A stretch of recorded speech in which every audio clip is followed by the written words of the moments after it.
Hello everyone, मेरा नाम है सोनू और आप सभी का स्वागत है एक नई वीडियो में। तो बेसिकली मैं एक 5 वीडियो की सीरीज़ स्टार्ट कर रहा हूँ। तो इन पाँचों सीरीज़ में हम एक नए फाइनेंशियल रेशियोज़ के बारे में डिस्कस करेंगे और आफ्टर द कंप्लीटिंग सीरीज़ अगर आप इस पाँचों वीडियोज़ को देख लेते हैं तो आप इस मोड पे खड़े होंगे कि आप किसी भी स्टॉक को देखकर उसके थोड़ी सी 5-6 रेशियोज़ और फाइनेंशियल रेशियोज़ देखेंगे। उसके बाद आप बिल्कुल डिसाइड कर पाएंगे कि आखिरकार उस स्टॉक की वैल्यूएशन क्या है, क्या वो स्टॉक ओवर वैल्यूड है, अंडर वैल्यूड है या अभी सही फाइनेंशियल वैल्यूज़ पे ट्रेड कर रहा है।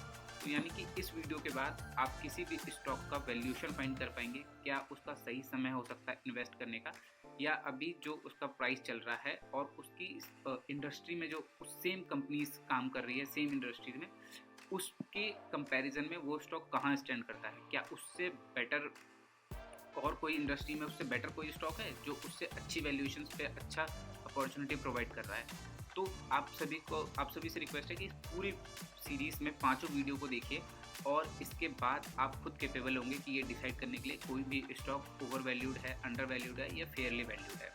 तो इस पूरी सीरीज़ में हम 5 फाइनेंशियल रेशियोज़ को सीखेंगे जो फाइनेंशियल और प्रोफेशनल इन्वेस्टर्स यूज़ करते हैं।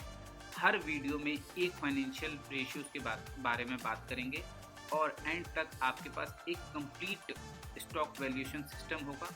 और आज का सबसे पहला बेसिक रेशियो है वो है पीई रेशियो। तो पीई रेशियो होता क्या है? पीई का मतलब होता है प्राइस टू अर्निंग रेशियो। समझ में अगर मैं आपको बताऊं तो आप कंपनी के 1 रुपये का प्रॉफिट के लिए कितने रुपए पे कर रहे हो। मतलब कि अगर कोई कंपनी 1 रुपये जनरेट कर रही है, 1 रुपये का प्रॉफिट कमा रही है, तो आप उसको बाय करने के लिए कितने रुपए पे कर रहे हो। ठीक है, इसका जो होता है उसका पी रेशियो का फॉर्मूला आप देखेंगे तो जो शेयर प्राइस है उसको डिवाइड करना होता है अर्निंग पर शेयर से। फॉर एग्जांपल, अगर किसी भी स्टॉक का प्राइस 200 रुपये है और उसका अर्निंग पर शेयर ईपीएस 10 रुपये है, तो इसका सिंपल जो इसको हम डिवाइड करेंगे तो इसका जो पीई होगा वो 20 का होगा। मतलब कि अगर मतलब आप 1 रुपये के प्रॉफिट के लिए 20 रुपये पे करने के लिए रेडी हो। तो ये मतलब होता है पीई रेशियो का। ठीक है। अब हम नेक्स्ट टॉपिक की बात करते हैं। तो पीई हाई और लो का क्या मतलब होता है? हाई पीई का मतलब हो सकता है कि स्टॉक महंगा हो, लेकिन कभी कभी हाई पीई का रीज़न होता है कि स्टॉक में हाई फ्यूचर एक्सपेक्टेशन ग्रोथ हो, कि मतलब आगे आने वाले समय में या कोई उसकी ऐसी नया प्रोडक्ट लॉन्च होने वाला है कि किसी भी रीज़न से उसमें आगे हाई ग्रोथ एक्सपेक्टेड हो, इसलिए पीई भी हाई हो सकता है।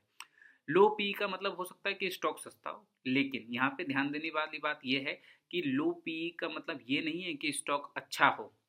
इसलिए सिर्फ पी देख के डिसीजन लेना गलत हो सकता है।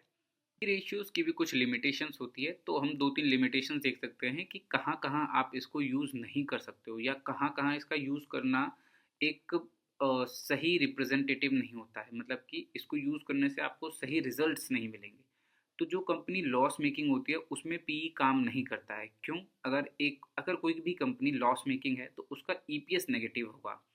अगर फॉर्मूला में आप देखेंगे, जैसे कि मैंने आपको पहले बताया था, उसमें ईपीएस एक डोमिनेटेड फैक्टर है और अगर वही नेगेटिव हो जाएगा तो उसका रिजल्ट यानी कि ईपीएस जो आएगा वो भी नेगेटिव आएगा। तो नेगेटिव ईपीएस से जो उसकी वैल्यूएशन डिसाइड निकल के आएगी वो भी किसी काम की नहीं होगी। इसलिए लॉस मेकिंग कंपनी में पी रेशियोज काम नहीं करता है या उसका उसका आपको देखना उसकी इम्पोर्टेंस खत्म हो जाती है। और दूसरा फैक्टर है कि डिफरेंट सेक्टर्स में आप पी को यूज़ नहीं कर सकते। फॉर एग्जांपल, आईटी कंपनी का पी आप सीमेंट इंडस्ट्री की किसी कंपनी से कंपेयर नहीं कर सकते। ये कंपैरिजन कम्प्लीटली इनवैलिड है। इसका रीज़न क्या हो सकता है? कि इसका रीज़न यही है कि जो डिफरेंट सेक्टर्स की कंपनीज है और डिफरेंट सेक्टर के ग्रोथ फैक्टर्स अलग अलग होते हैं, बिजनेस मॉडल्स अलग अलग होते हैं, ग्रोथ स्पीड्स अलग अलग होती हैं। तो इन लेवल्स की वजह से आप डिफरेंट सेक्टर्स के स्टॉक को पी की वैल्यू पे कंपेयर नहीं कर सकते हैं। अगर आपको पी का कंपैरिजन करना है तो सेम सेक्टर में डिफरेंट स्टॉक्स पे आप जरूर कर सकते हैं। ठीक है, इसलिए हम हमेशा सेक्टर के अंदर ही पी का कंपैरिजन करते हैं। अब तीसरा पॉइंट है कि डेट वाली कंपनीज में पी मिसलीडिंग क्यों हो सकता है। डेट का फैक्टर है वो हम पी के फॉर्मूले में कहीं यूज ही नहीं करते हैं। इसलिए नेक्स्ट वीडियो में हम देखेंगे कि डेट रेशियोज को कैसे एनालाइज करना है। इसलिए हम नेक्स्ट वीडियो में और रेशियोज ऐड करेंगे जिससे कि हम कंप्लीट इवैल्यूएशन कर सके, कंप्लीट वैल्यूएशंस का पता लगा सके किसी भी स्टॉक में वो एक्चुअली अभी कहाँ ट्रेड कर रहा है।